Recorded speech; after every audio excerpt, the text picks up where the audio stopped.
Assalamualaikum warahmatullahi wabarakatuh. Salam sejahtera. Pertama-tama mari kita panjatkan puja dan puji syukur kepada Allah Subhanahu wa taala bahwasanya kita masih diberikan kesempatan, kesehatan dan yang lainnya.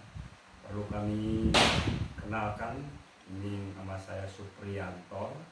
Ini dari kami mengucapkan terima kasih kepada Ibu dosen yaitu Dr. Indra Kertati MSI, dan ini perlu saya sampaikan, ini tugas saya yaitu reformasi birokrasi tingkat desa, tugas mata kuliah reformasi birokrasi.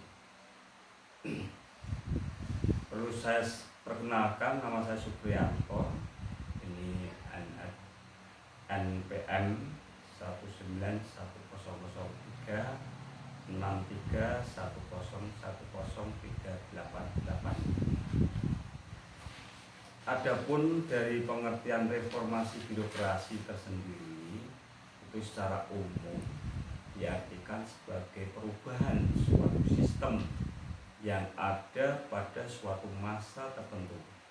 Beberapa pendapat menyatakan bahwa reformasi adalah proses pembentukan ataupun perubahan suatu sistem yang ada pada suatu masa dan diganti dengan sistem yang baru.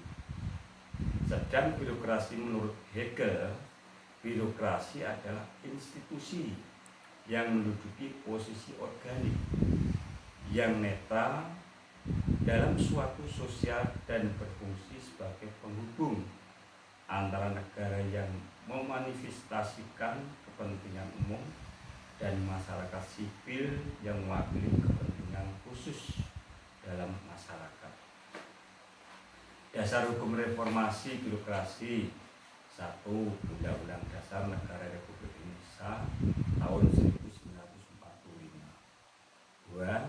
Peraturan Presiden Perpres nomor 81 tahun 2010 tentang Grand Design Reformasi Birokrasi 2010-2025. 3. Peraturan Menteri Permen Pendayagunaan Aparatur Negara dan Reformasi Birokrasi nomor 20 tahun 2010 tentang Roadmap Reformasi Birokrasi.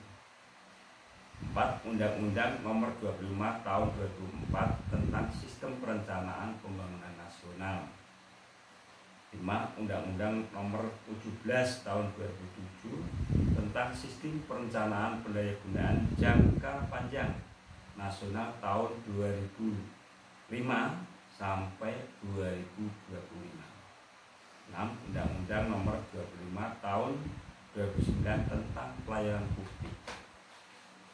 Visi reformasi birokrasi yang mewujudkan pemerintahan kelas dunia, yaitu pemerintahan yang profesional dan berintegritas tinggi yang mampu menyelenggarakan pelayanan prima kepada masyarakat. Misi reformasi birokrasi yang membentuk atau menyempurnakan perundang-undangan dalam rangka mewujudkan tata kelola pemerintahan yang baik.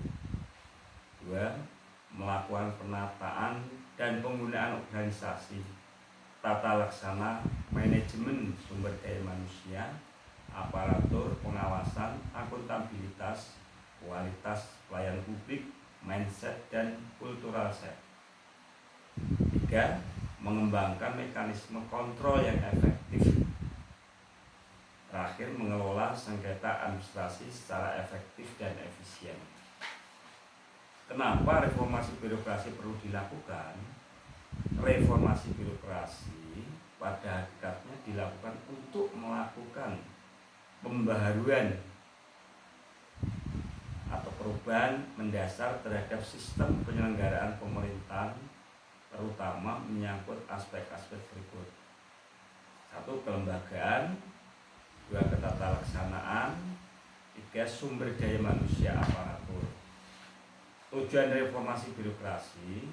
Adapun tujuan dari reformasi birokrasi secara umum untuk membangun atau membentuk profil dan perilaku aparatur negara seperti meningkatkan 1. Integritas tinggi, 2. Produktivitas tinggi, 3. Kemampuan memberikan pelayanan yang prima. Tujuan reformasi birokrasi secara khusus. Adapun tujuan khusus dari reformasi birokrasi yang dirumuskan dalam Peraturan Menteri Negara Pendayagunaan Aparatur Negara Nomor Tahun Reformasi Birokrasi di tingkat desa. 1. Birokrasi yang bersih. 2. Birokrasi yang efisien. 3. Birokrasi yang transparan. 4. Birokrasi yang melayani masyarakat. 5. Birokrasi yang akuntabel. Indikator atau ukuran kualitas pelayanan birokrasi untuk mengetahui kualitas pelayanan yang dirasakan secara nyata oleh konsumen. Setter Fransuman Berry atau dalam email 2009 memberikan indikator kepuasan konsumen yang terletak pada 5 dimensi kualitas pelayanan menurut konsumen. Kelima indikator tersebut adalah 1. Tangible, 2. Reliability, 3. Responsiveness, 4. Assurance, 5. Empathy. Reformasi birokrasi tingkat desa. Reformasi birokrasi tidak hanya dilaksanakan di jajaran birokrasi pemerintahan di tingkat pusat, di tingkat daerah pun pelaksanaan reformasi birokrasi mempunyai peran yang sangat strategis, terutama untuk kemajuan pembangunan, peningkatan pelayanan publik di daerah-daerah serta peningkatan kesejahteraan masyarakat, terutama dalam birokrasi di tingkat desa, yang tentu saja sampai saat ini reformasi di tingkat desa masih belum dapat tercapai sebagaimana yang dicita-citakan. Kenapa reformasi di tingkat desa perlu? 1. Masih banyak ditemukan praktek korupsi, kolusi, dan nepotisme atau KKN. 2. Penyelenggaraan pelayanan publik yang belum maksimal, seperti dalam hal pemberlakuan kebijakan masih tumpang tindih dengan kepentingan individu maupun keluarga masyarakat desa. 3. Rendahnya kesadaran dari aparatur desa, terutama dalam hal kedisiplinan dan etos kerja. 4. Tidak adanya transparansi dan akuntabilitas dalam penyelenggaraan pelayanan publik di tingkat desa. Siapa yang berperan dalam reformasi birokrasi di tingkat desa? Yaitu Pemkot, 2. Pemdes, elemen masyarakat.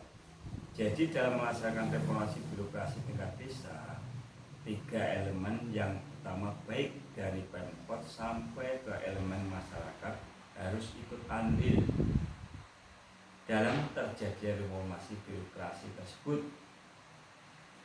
Pemkot atau Pemkab harus membimbing dan mengawasi.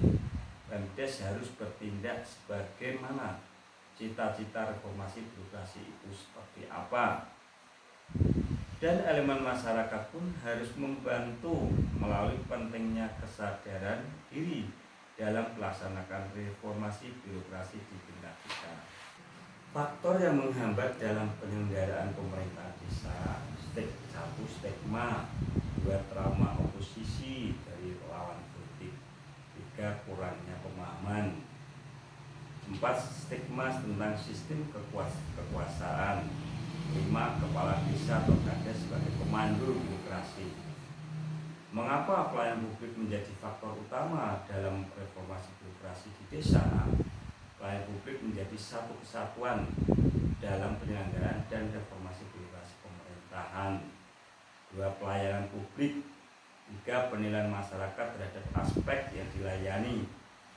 3. Berbagai persoalan pelayanan publik di desa menjadi tantangan bagi desa untuk terus melakukan berbagai perbaikan dan peningkatan kualitas.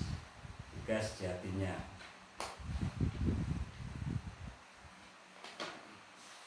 Sejauh manakah reformasi birokrasi di desa sekarang berjalan? Pada dasarnya reformasi di birokrasi terutama di tingkat desa sampai sekarang belum berjalan sebagaimana yang diinginkan. Hal ini ditandai dengan berbagai macam problem terutama dalam pelayanan publik, baik birokrasi desa belum dilaksanakan dengan baik. Hal-hal yang dapat dilakukan agar reformasi birokrasi tingkat desa tercapai: 1. Meningkatkan kesadaran masyarakat. 2. Menindak tegas aparatur desa yang bertindak tidak sesuai dengan tupoksinya. 3. Melakukan pengawasan yang lebih cermat dari tingkat pemerintah pusat, pemerintah kota, kabupaten terhadap desa. Kesimpulan, reformasi birokrasi adalah suatu perubahan yang dilakukan di lingkungan birokrasi ke arah yang lebih baik sesuai dengan perundang-undangan yang berlaku. 2. Pelaksanaan reformasi birokrasi tidak hanya dilaksanakan pada birokrasi pemerintahan di tingkat pusat, di tingkat daerah pun pelaksanaan reformasi birokrasi mempunyai peran yang sangat strategis, terutama untuk memajukan pembangunan, peningkatan pelayanan publik, serta peningkatan kesejahteraan masyarakat di daerah. 3. Reformasi birokrasi di tingkat desa sampai saat ini belum berjalan sebagai yang dicita-citakan. 4. Reformasi birokrasi di tingkat desa merupakan tanggung jawab dari kita bersama, pemerintah kota, kabupaten, elemen masyarakat, dan pemerintah desa. Sekian, terima kasih. Apa yang kami paparkan semoga bermanfaat bagi khususnya saya juga kepada teman-teman semua. Semoga apa yang kami sampaikan nanti kalau ada kekurangan mari kita koreksi bersama supaya lebih baik. Terima kasih. Sekian. Wassalamualaikum warahmatullahi wabarakatuh.